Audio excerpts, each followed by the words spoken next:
We're in Montpelier. We're outside a turn-of-the-century Victorianish terraced house. It's got stone-clad front walls, and it's got lots of decorative features on it. It would be hard to do an external wall insulation job on a house like this without losing some of those features, and in a conservation area that's not likely to be very popular.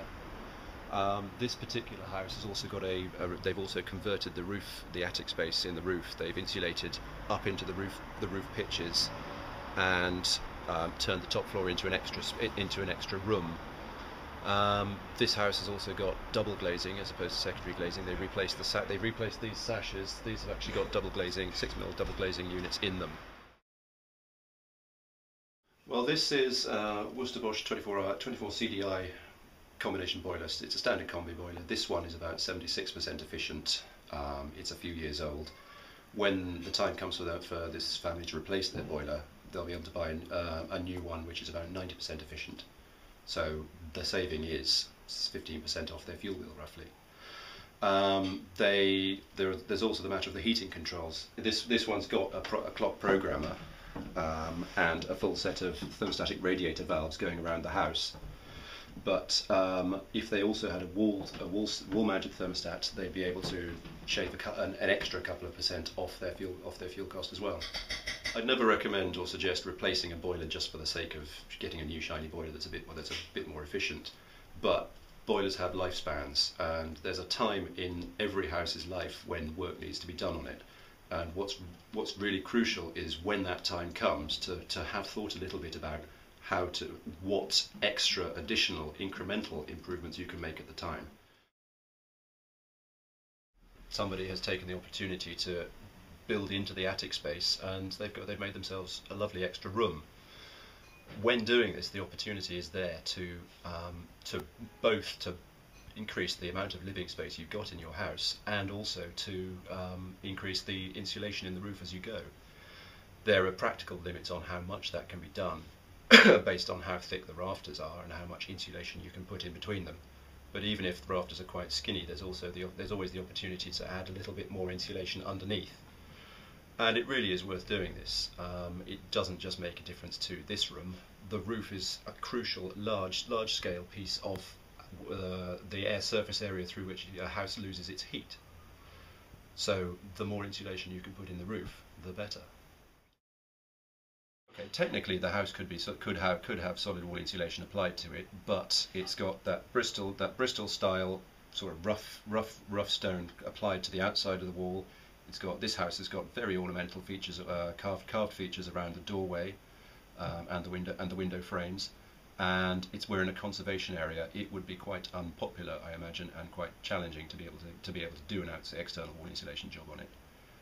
The alternative exists, which is internal wall insulation, where you would literally take a board of insulation material, which usually has plasterboard already applied to it, and a glue gun, and stick it on or nail it onto battens, screw it onto battens perhaps, and insulate the internal wall of your house. You lose a little bit of the room size, a few millimeters off the room size.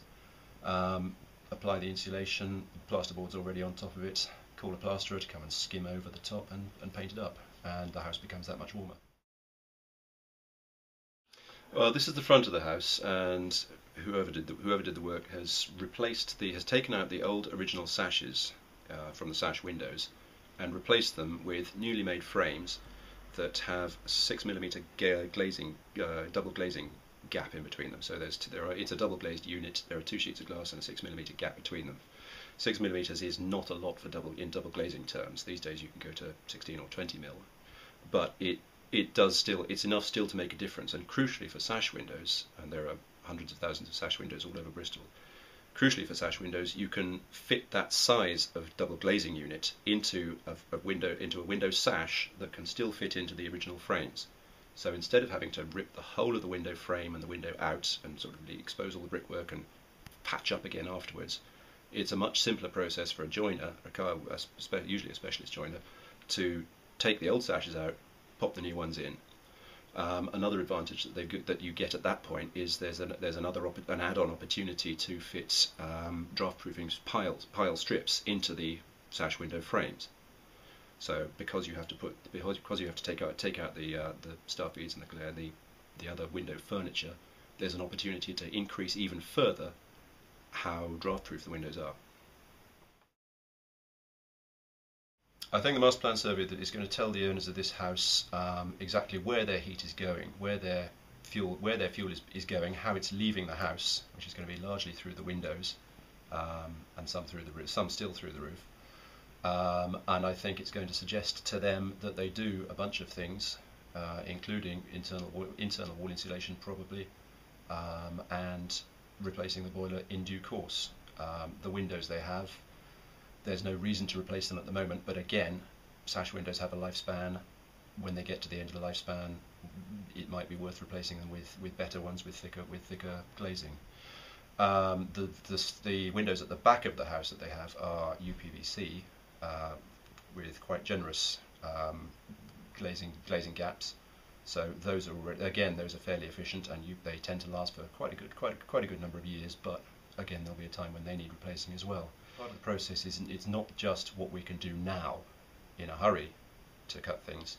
There's also the issue of planning for when there is the opportunity to make changes, because if you do it at the opportunity where making change exists, it's a lot easier. You're going to get the house dirty anyway.